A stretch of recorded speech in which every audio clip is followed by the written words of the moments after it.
It's bicycle versus pedestrian crash. So.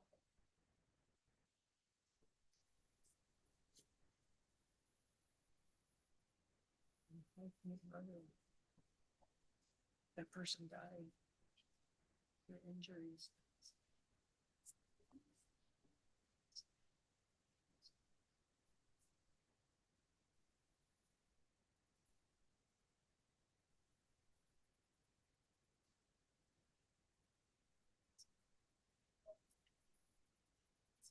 Good evening and welcome to the Middleton Common Council meeting. Today is July 1st and it is 7 o'clock. Calling to order the regular council meeting and requesting assistance with roll call. Alder Shaver. Here. Alder Madden. Here. Alder Kalish. Here. Mayor Kuhn. Here. Alder Nelson. Here. Alder Myers is virtual via Zoom. And is there any? Sorry. Alder Hanairo. Here. Alder Lorman. Here. Alder Crow. Here. My apologies. Is there any public comments? All right, and we didn't receive any papers. So moving on to presentation from our state electeds. Please come to the front and thank you.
Process was stalled for a while. We had months to discuss things, and unfortunately, our majority party colleagues couldn't come to an agreement with themselves on how to fund services for the state of Wisconsin. So talks were off for a while, and specifically in the Senate side, the Senate majority, the Republicans in the majority did not have the votes they needed to be able to pass a budget with only themselves. So our senator, Diane Hesselbein, came into the negotiations or was invited into the negotiations with her Senate colleagues. And we have a budget that we're looking at tomorrow that is significantly improved from where it was due to her efforts on all of our behalf, I believe, representing this community and communities across Wisconsin. So just to recap, if you all will approve the time for me to talk about this quickly, we were looking at a situation where there was a budget potentially with no renewed childcare investments. Wisconsin is one of the few states around the country that does not provide a state investment outside of the federal dollars we already receive to childcare. It looks like we have a position where we might actually be seeing a multi-million-dollar investment in childcare for our state. So that's a good win. Additionally, for our UW system, we were looking at a multi-million-dollar cut to our UW campuses, which would have led to closures of not only 2-year universities, potentially even 4-year universities, which is not something that would do well for any of us, including right here in Middleton, where we all benefit from UW-Madison being right down the street. We are now looking at a situation where not only do we have multiple UW building projects potentially now approved in this budget, but we also have a significant increase in our UW system. So I'm still reviewing those provisions. Those were just given to me last night, but I can tell you it includes a significant increase in mental health for our students at UW's system campuses, as well as certain dollars and provisions that will flow directly to campus programming, which I know that we all appreciate. The last thing is K-12 education, public education. We were looking at a place where we potentially, and this all revolves around special education reimbursement rate for Wisconsin. Right now, public schools, and this kind of interacts with all what you all do on this council with regard to the levy. We were looking at a place where public school special education reimbursement rate was at about 32%. Most public schools weren't even getting that from the state. They were going to increase it just slightly to about 34 and I think 37.5 in the second year. We are now looking at a provision in the budget that was increased to a 45% increase, and don't quote me on the numbers because I've just seen these just hours ago. And I believe even higher in the second year for that special education reimbursement rate. So that's going to help public schools when they go and look at funding their services for the next year, and hopefully not having to pull on their operational dollars to cover those expenses. So those are good things that came out of negotiation, and why Senator Hesselbein has been working night and day for the last probably 4 days to get our majority party colleagues to a place where what we have been hearing in budget hearings all across the state, not only here in Middleton, but from what my colleagues have been hearing as well, is that they wanted a significant investment in education in our state, childcare, education, or even. I know there's specific provisions that relate to municipalities that I'm still reviewing, so I will get those to all of you. But I know that they are positive as well. So we will come to you with that report when this is all finished.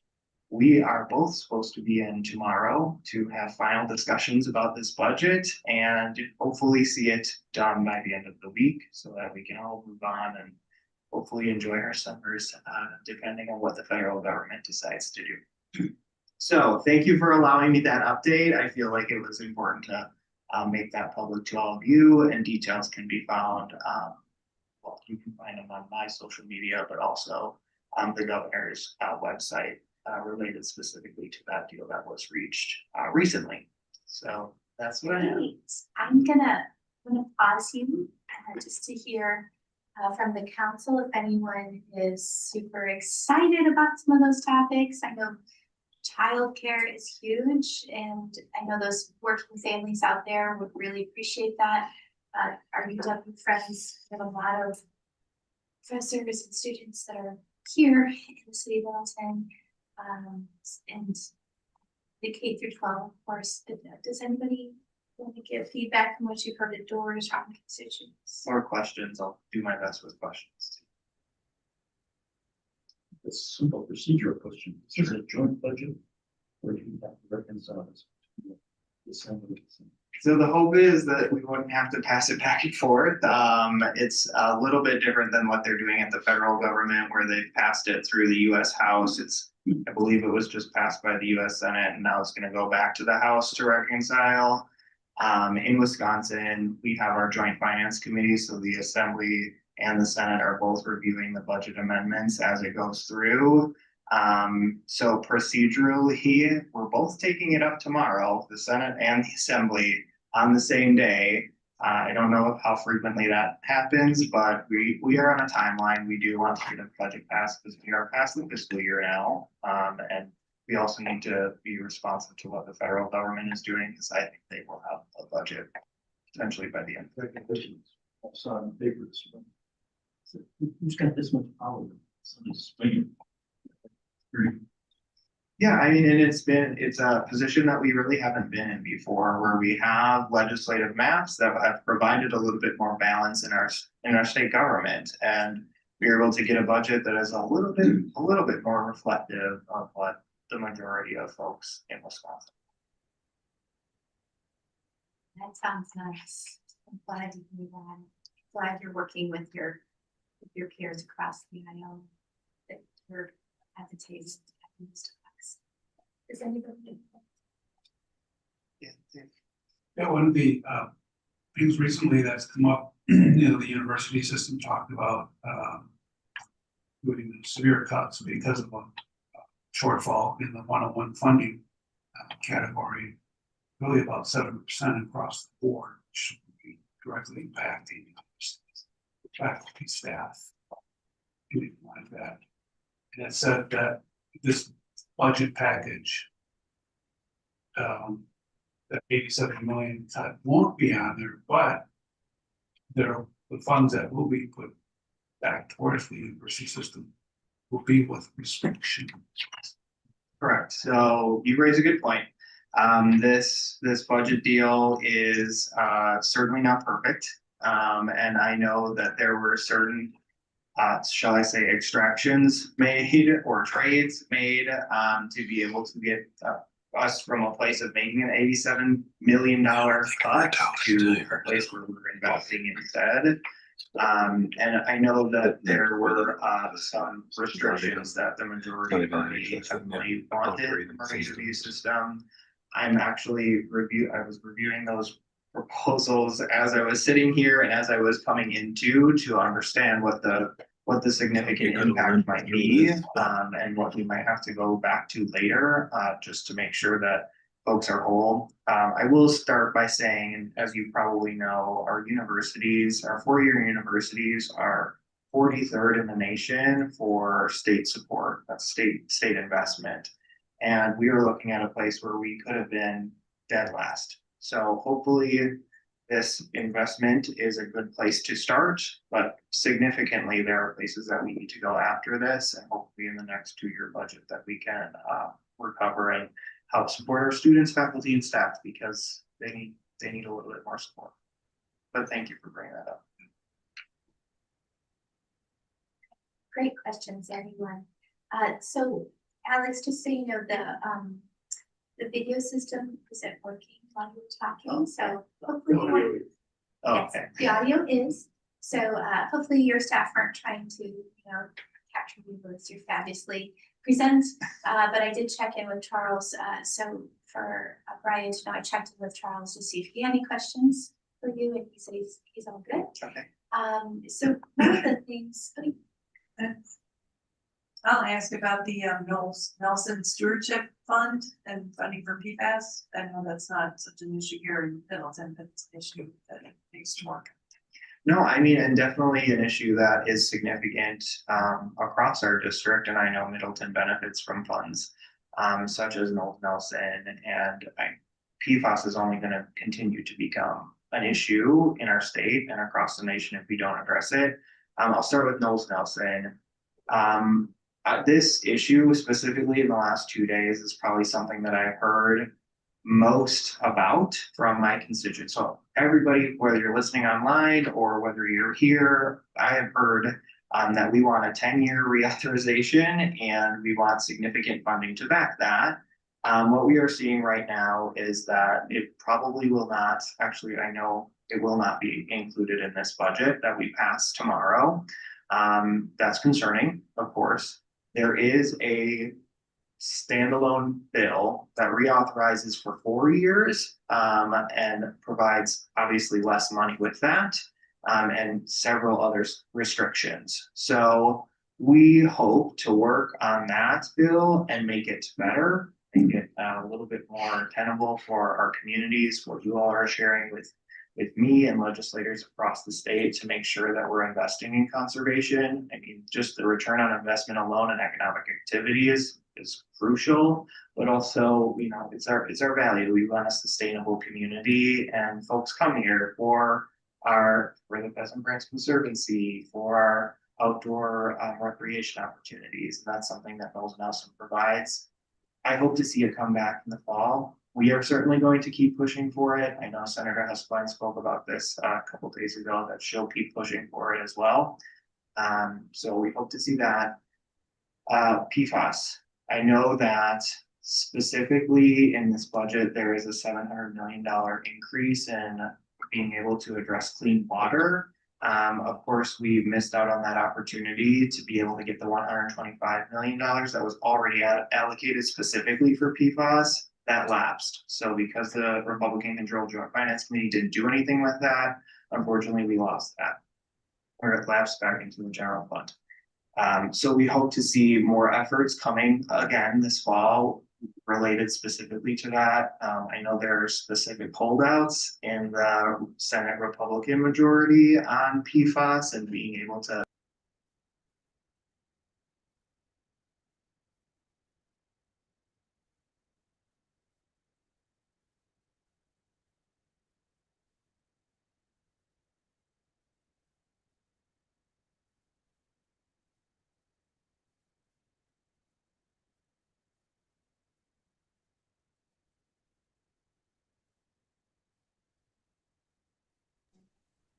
Charles can't hear us. One of the things I was going to ask, and you may not know the answer, or it may not be tomorrow's vote, was the impact of, if there's any interest bipartisan for the levy limit, say for inflation, or a way to our municipalities. Because especially with the budget, we're trying to make sure our personnel are paid and that we can afford to, fund the projects that we have. I think the city does a very good job at trying to stay measured and take that more, that approach of needs versus wants. But in saying that, we hit that levy limit every year, and we want to fund, more trees. We can't even do that. Right. That's a pretty solid, normal thing to do, is to plant trees, fill potholes, plant trees, make sure we can hire police officers and things, and staff, pay staff. But is there any talk of that levy limit change, or increase or help to municipalities? Of course. I should start out by saying there isn't really any movement in the state budget on that, unfortunately. Of course, not without effort and not without trying. It's something we consistently ask for and express the feelings of our local electeds on the pressure that it puts you all under, specifically to continue services here in the city. There are a few components in this, or I should say a couple of components in this budget. One relates to the innovation fund that was started in the last budget. There's going to be some adjustments to make that more usable for municipalities. So I will, of course, pass that information along to you, Mayor. And then also, there was a municipal utility adjustment that was made in specifically in this deal that adds more money to be able to pay down that. I know Madison specifically benefits from adjusting that so that they're treated more equitably and fairly. Those are two budget provisions, so I hope to see those make it through. Specifically to the levy limit, I know there is a bill to allow an exemption for public safety, which I think either Brian or you brought to my attention today, and I have signed on to that as a sponsor as well.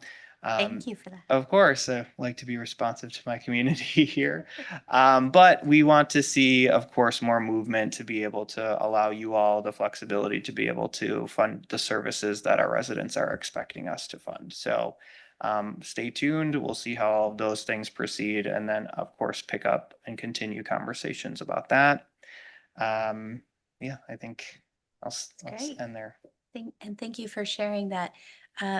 Maybe I'll ask staff tomorrow to share that information on that bill, especially now that you have co-sponsored it.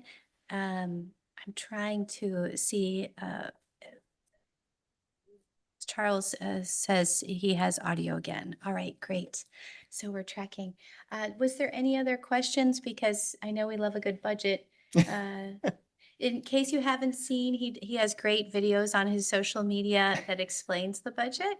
And today his daughter showed up, and she's adorable because she was like, "No, we're not doing, like, no. And he was like, "Yes, we're gonna talk it through." And so I highly recommend following his page or tracking the adventures through the budget process. So Yes. Well done. It's definitely been an adventure, that's for sure. I think we made improvements from where we could have been and where we would have been with the budget that the majority was planning on passing would have been disastrous. So we definitely made improvements, specifically thanks to our senator. So I want to give her public appreciation for that. And then we will see, how we move forward in the future. And then if I just have one moment, Mayor. So this city passed an act, Act 6, which was related to TID 6, I think, if I'm getting the number correctly. And I just want to appreciate you all and deliver the act directly to you so you can have that as a keepsake. And I want to talk about just the importance of you all doing that. It's July of this legislative session, and there have only been, as of today, 8 laws signed into law. So not Oh. particularly productive, but one of the laws that we did pass was Act 6. So it speaks to the great work that you all did to be able to extend that economic development to our community. So I have it here. I've got it. I got it from our reference bureau. So I'm going to give that to you, Mayor, and appreciate you all for your work in standing up for our community. And then I also have some memento pens from the signing. So I appreciate you all. I know we had a timeline to get it to. So there you go. Like, so excited.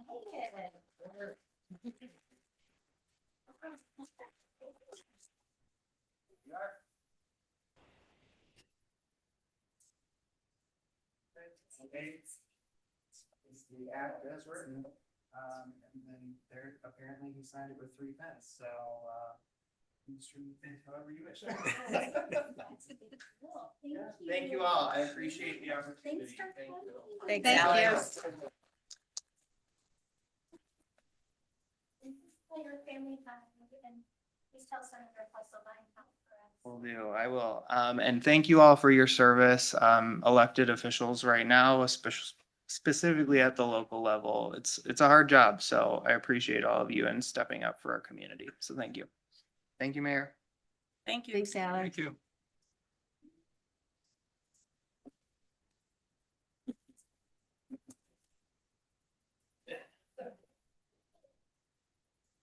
Well, that was really cool. We'll have to find a new place for the acts to go up. That'll be fun. All right, moving on to proclamations. The proclamation honoring July 2025 as National Park and Recreation Month. Alder Nelson? Yeah. I am on the Parks and Recreation Committee, and I've been asked to read this proclamation. Designation of July as Park and Recreation Month.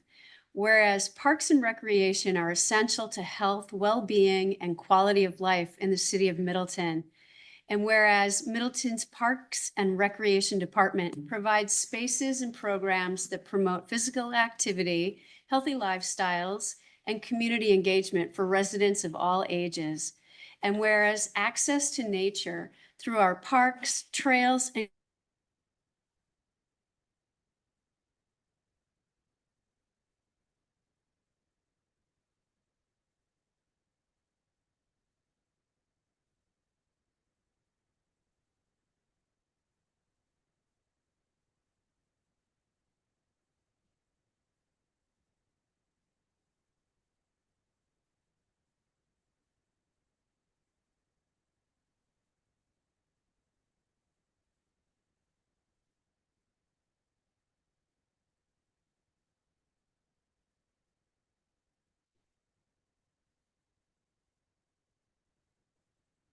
contributes to public health by providing access to wellness programs and safe, inclusive spaces for play and relaxation. And whereas Middleton's park system supports economic vitality by enhancing property values, boosting tourism, attracting new residents, and improving overall community livability. And whereas local parks strengthen environmental sustainability, protect natural resources, and provide climate resilient infrastructure that benefits current and future generations. Vitality. July is recognized nationally as Parks and Recreation Month, honoring the vital role parks play in cities across the country. Now, therefore, Emily Kuhn, Mayor of the City of Middleton, Wisconsin, along with the Middleton Common Council, do hereby proclaim July as Park and Recreation Month in the City of Middleton, as we celebrate our Parks and Recreation Department, staff, and volunteers for their contributions to health, sustainability, community connection, and local pride, and encourages all residents to enjoy and support our parks, trails, and programs this month and all year long. This proclamation was adopted at a regular meeting of the Middleton Common Council on the first day of July 2025. Sure. That makes sense. Is there a motion? Mrs. Nelson, I will move approval. Is there a second? Schaefer will second. Any comments? Besides, we all love our parks, which is wonderful. All those in favor of approving the proclamation, please say aye. Aye. Aye. Opposed? Motion passes unanimously. Moving on to approval of consent agenda. Is there a motion? Charlie Norman will make a motion to hold the consent agenda. Is there a second? I wrote a second. Any comments? Question for staff. Brian, the item number 3 and it's not in our discussion at finance personnel. Is agenda complete or do we have to find it now? Yeah, you can pull item number 3. Is it necessary for that? It's not. I mean, typically we have put civil maintenance agreements on the consent agenda because they've already been reviewed by Water Resources. So typically they're pretty perfunctive with conditions usually. Financial, Yeah. Hopefully. Okay, all right, well then, Are you comfy? I'm comfy, but I just always like to ask. So professional of me, my apologies, but yes. Fantastic, I'm glad. Okay, cool. In that case, any other comments? Hearing none. All those in favor of approving the consent agenda, please say aye. Aye. Any opposed? Aye. Motion passes unanimously. Moving on to agreements. The first is the amendment to Middleton Subdivision Code Agreement to revise the term of the agreement. This is Nairo, I move approval. Is there a second? Madden will second. Any comments? Hearing none, all those in favor of approving the amendment to Middleton Subdivision Code Agreement, please say aye. Aye. Any opposed? Motion passes unanimously. Moving on to stormwater maintenance agreement for the maintenance of private stormwater management facilities for the Castle Rock development staff. This is Nairo, I move approval, and I would note that it's now called the University Avenue Apartments. I'm sorry.